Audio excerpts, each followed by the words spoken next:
మాత పూర్వ జన్మలో కీర్తి కన్య అనే పేరుతో ఉండేది. ఏం పేరు? ఆమె సోమకాంతుడు సుశీల అనే దంపతుల గర్భాన్ని జన్మించినటువంటి మహా శివప్రసాదితమైనటువంటి కన్య. ఆమె పుట్టుకతోనే మహాశివ భక్తురాలు. 18 సంవత్సరాల వయస్సు వచ్చేసరికి అసమాన సౌందర్యవతిగా ఆ కీర్తి కన్య పెరిగి పెద్దదయ్యింది. ఆ అన్ని విద్యలు ఏకసంతాగ్రహంతో నేర్చుకున్నటువంటి ఆ కీర్తి కన్య ప్రతి సోమవారం ఉద్యానవనంలో ఉన్న శివుణ్ణి పూజించి తన గృహానికి వచ్చేటువంటి ఆచారం ఉన్నది. ఎవరికి? ఆ కీర్తి కన్యకు. ఒకరోజు సాయంత్రం దాసీలను వెంట పెట్టుకుని శివాలయానికి వెళ్లి పూజ చేస్తున్నది. ఆ రోజు కార్తీక చివరి సోమవారం. పూజలు విశేషంగా చేస్తూ ఉంటే కైలాసానికి మారుమూల మణిపురం అనేటువంటి ఒక పట్టణం ఉంది. ఆ మణిపురాన్ని ఒక గంధర్వరాజు పరిపాలన చేస్తున్నాడు. గంధర్వులు అంటే మానవులు కాదు, రాక్షసులు కాదు, దేవుళ్ళు కూడా కాదు, గంధర్వ జాతికి చెందినటువంటి వాడు. అతను కైలాసానికి వెళ్లి పరమేశ్వరుణ్ణి మెప్పించి ఒక వరం పొందాడు. ఏమిటా వరం అంటే, పరమేశ్వర నీ చేతిలో ఉన్న విజయ శంఖాన్ని నాకు బహుకరించవయ్యా అని పరమేశ్వరుని కోరారు. ఈ విజయ శంఖం యొక్క గొప్పతనం ఏమిటంటే, యుద్ధం చేసేటప్పుడు ఈ శంఖాన్ని గాని పూరిస్తే ఎదుటివాడి శక్తులన్నీ వీడికి వచ్చేసి వీడు విజయాన్ని పొందుతాడు. అది విజయ శంఖం యొక్క గొప్పతనం. అలా తిరుగులేనటువంటి విజయంతో ఆ విజయ శంఖాన్ని పుచ్చుకొని ఆ గంధర్వుడు తన గంధర్వ రాజ్యమైనటువంటి మణిపురానికి బయలుదేరి వెళుతూ ఉన్నాడు. పుష్యమానంలో వెళుతూ ఉండగా ఆ పుష్యమానం కీర్తికన్య పూజిస్తూ ఉన్న శివాలయం మీదుగా వెళుతూ ఉంది. అదే సమయంలో కీర్తికన్య శివుని దగ్గర సుమధుర సుందర గానంతో పాట పాడుతూ కనిపించింది. ఆహా, ఏమి ఈ గానం, ఎవరి సౌందర్యవతి అని ఆ పుష్యమానాన్ని అలా భూమి పైన దించి పాదచారుడి కీర్తికన్య దగ్గరకు వస్తున్నాడు. అతను రాకను చూసినటువంటి కీర్తికన్య భయంతో పూలల చాటుకు వెళ్ళబోయింది. ఆ దృశ్యం చూచాడు చిత్రకంఠుడు. ఓ కన్యారత్నమా, నేను నీ అందచందాలను చూసి నిన్ను వివాహమాడి నిన్ను నా మణిపురానికి రాణిని చేద్దామనే ఉత్సాహంతో నేను నీ చెంతకు వస్తూ ఉంటే నీవు నన్ను చూచి పూలల చాటుకు వెళ్ళ భావ్యం కాదు. రా, నా పుష్యమానాన్ని అధిరోహించు.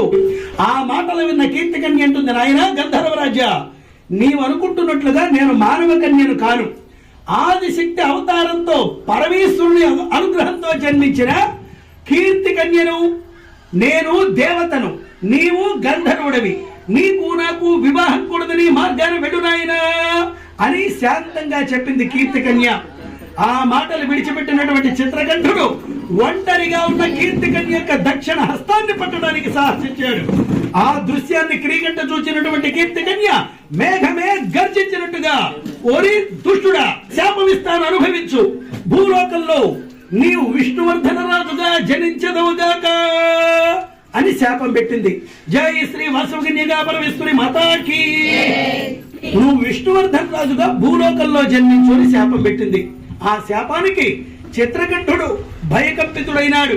ఓ కీర్తికన్య, నీకు శాపం పెట్టే శక్తి ఉన్నదని నేను ఊహించలేకపోయినాను. ఏదో నా దారిని నేను పోయేవాణ్ణి, అనవసరంగా నీ జోలికి వచ్చి మణిపురాన్ని విడిచి భూలోకంలో రాజుగా జన్మించాలా? నేనంతా శాపాన్ని భరించలేను. నువ్వు నా శాపాన్ని ఉపసంహరణ చేస్తే నేను నా దారిని నేను వెళ్ళిపోతానని కాళ్ళ వెళ్ళబడి ప్రాధేయపడి దుఃఖితుడైనాడు చిత్రకంఠుడు. కోపంతో ఉన్నటువంటి ఉగ్రురాలైనటువంటి కీర్తికన్య, ఒరే దుష్టుడా, నీలాంటి వారికి శాపం ఉపసంహరణ లేదు, అనుభవించి తీరవలసిందే అని ఎప్పుడైతే చెప్పిందో ఆ చిత్రకంఠుడు తను కూడా ఇలా అంటున్నాడు, నీకే కాదు శాపం పెట్టే శక్తి నాకు కూడా ఉన్నది. నేను ప్రతి శాపం ఇస్తాను, నీవు అనుభవించు. నేను భూలోకంలో రాజుగా జన్మించినట్లయితే నీవు కూడా నా పట్టణానికి అదే దగ్గరలో పెనుగొండ మహానగరంలో వైశ్యుల కుమార్తెగా కీర్తికన్యవైన నీవు వాసవి కన్యగా జనించదవుగాక. ఇక్కడ తప్పించుకుంటే నువ్వు భూలోకంలో ఎక్కడికి పోతావో చూస్తాను. అక్కడ నేను నిన్ను వివాహం ఆడటానికి విశ్వ ప్రయత్నం చేసేదనగాక అని మళ్ళీ శాపం పెట్టాడు. ఆ శాపాన్ని కీర్తికన్య, ఓరి పాపాత్ముడా, ఇక్కడే కాకుండా భూలోకంలో కూడా నీవు నన్ను మోహిస్తానికి ప్రయత్నం చేస్తే నీ వంశం భూలోకంలో నిర్వంశమైపోవుగాక. ఒక్కదాన్నే కాదు, నీ బంధువులైన 102 గోత్ర దంపతులందరినీ బగబగామంటే అగ్ని జ్వాలల్లో అగ్ని ప్రవేశం అయ్యేట్టుగా నేను కంకణం కట్టెదనగాక అని మళ్ళీ శాపం పెట్టాడు. ఆ శాపాన్ని కీర్తికన్య మళ్ళీ చెప్పిస్తున్నది, ఓరి పాపాత్ముడా, ఈ శాప ప్రతి శాపాలు నీకు నాకే కాకుండా ఏ మాత్రం పాపం తెలియని నా బంధువులైన వైశ్యులకి శాపం పెడతావా? ఇక నిన్ను ఉపేక్షించేది లేదు. నేను నా బంధువులు ఎప్పుడైతే అగ్ని ప్రవేశం చేశామన్న మరణవార్త నీ చెవిన పడుతుందో అదే క్షణంలో సత్యమిది 100 ఇబ్బండ్రు సమేతమై కన్యయును అగ్నినబడిరం చెప్పుడు వినును అప్పుడే తప్పక తల పగిలి చచ్చు ధరణి విభుడు. జై శ్రీ వసవకన్యా పరమేశ్వరి మాతాకి. నేను నా బంధువులు అగ్నిగుండ ప్రవేశం చేశామన్న మరణవార్త నీ చెవిన పడ్డ మరుక్షణం నీ శిరస్సు సహస్రం రయ్యలుగా పగిలిపోవుగాక, 1000 వక్కలై వీడిపోవుగాక అని ఘోర శాపం పెట్టింది కీర్తి కన్య. జై శ్రీ వాసవి మాతాకి. ఆ శాప ప్రతి శాపాల కారణంగానే ఆనాటి కీర్తి కన్య ఈనాడు పెనుగొండ అనే మహానగరంలో వాసవి కన్యకా పరమేశ్వరిగా అమ్మవారు జన్మించింది.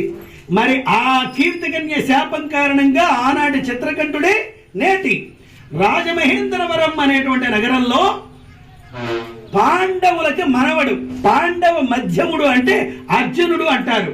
అర్జునుడికి 64వ తరం మనవడుగా విష్ణువర్ధనుడుగా జన్మించాడు. జన్మించిన వాడే ఈ విష్ణువర్ధనుడు. జై శ్రీ వాసవి మాతాకి.